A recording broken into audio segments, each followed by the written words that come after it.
Muito bem, estamos seguindo o nosso estudo que estamos fazendo na segunda carta de Pedro, no capítulo 3, onde Pedro está abordando sobre a segunda vinda de Cristo. Pedro está falando com aqueles que zombavam, os falsos profetas, falsos mestres, que zombavam, criticavam a questão da volta do Senhor Jesus, duvidando do fato ou criticando a demora. Nosso último estudo nós iniciamos falando quando, a partir do versículo 8, Pedro começa a explicar o porquê da aparente demora da segunda vinda do Senhor Jesus. No versículo 8, Pedro abordou a questão da perspectiva de Deus. No versículo 9, ele colocou o propósito dessa aparente demora, falando da longanimidade de Deus.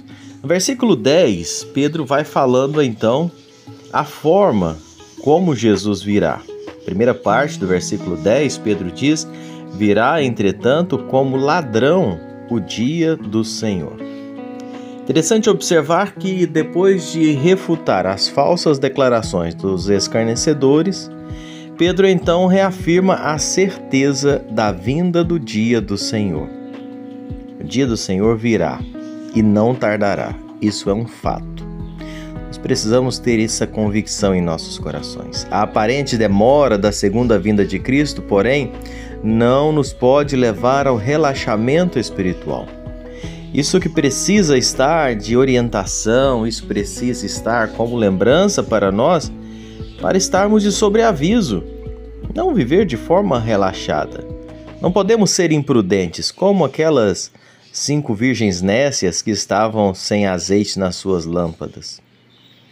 Tanto Jesus, Mateus 24:43, Lucas 12:39, quanto os apóstolos, aqui no capítulo 3, versículo 10, apóstolo Pedro e também o apóstolo Paulo, 1 Tessalonicenses 5:2, tanto esses afirmaram que o dia do Senhor virá como ladrão, ou seja, inesperadamente. Não será um dia óbvio. Meus amados, não é possível marcar datas do dia da volta do Senhor. Nós precisamos estar em alertas e precisamos estar preparados para esse momento. Somos filhos da luz e por isso esse dia não nos pode apanhar de surpresa. Nós precisamos vigiar e aguardar a volta do Senhor. Nós precisamos amar a vinda do Senhor. Como diz Paulo escrevendo a Timóteo na segunda carta, no capítulo 4, versículo 8. Estejamos atentos, não sabemos o dia nem a hora, virá como ladrão. Portanto, atentai-vos e vivamos de forma sóbria, aguardando esse momento. A parte B do versículo 10, Pedro diz a respeito do efeito da segunda vinda de Cristo na criação. Olha a parte B do versículo 10. No qual os céus passarão com estrepitoso estrondo, e os elementos se desfarão abrasados, também a terra e as obras que nela existem serão atingidos. O dia do Senhor será tremendo. A ira do Deus Todo-Poderoso limpará o mundo de todo vestígio do pecado. Meus amados irmãos, a própria natureza que está gemendo com dores de parto, como diz a palavra, derreterá pelo fogo de Deus. A terra, as obras que nela existem, serão atingidos por esse fogo divino.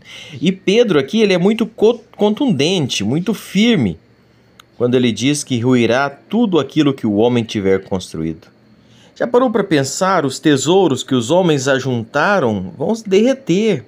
Nada que o homem tiver levantado vai ficar em pé. As grandes obras dos homens que hoje vemos aí, coisas magníficas, grandiosas, serão todas consumidas pelo fogo. Todas as coisas das quais os homens se orgulham, grandes cidades, construções, invenções, realizações, homens que se acham tão poderosos, serão destruídas por um instante.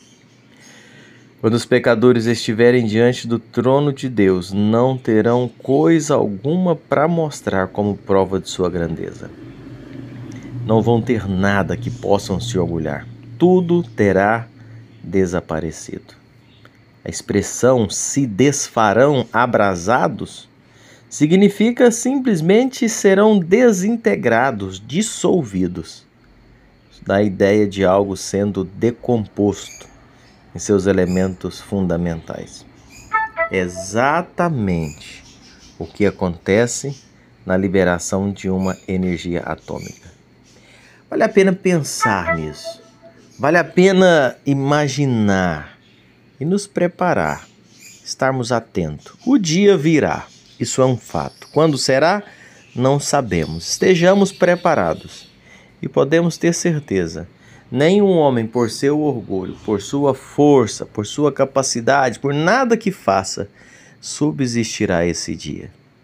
Mas aqueles que confiam no Senhor, aqueles que esperam nele, os seus filhos, serão poupados deste grande e terrível dia do Senhor, para aqueles que vivem uma vida ímpia, sem relacionamento e sem temor do Senhor. Que Deus tenha misericórdia desses e que nós possamos aguardar ansiosamente aquele dia em que deixaremos esse mundo para então estar com o nosso Senhor para todo sempre nos céus. Que Deus abençoe a sua vida, Deus guarde você, sua casa, sua família, em nome de Jesus.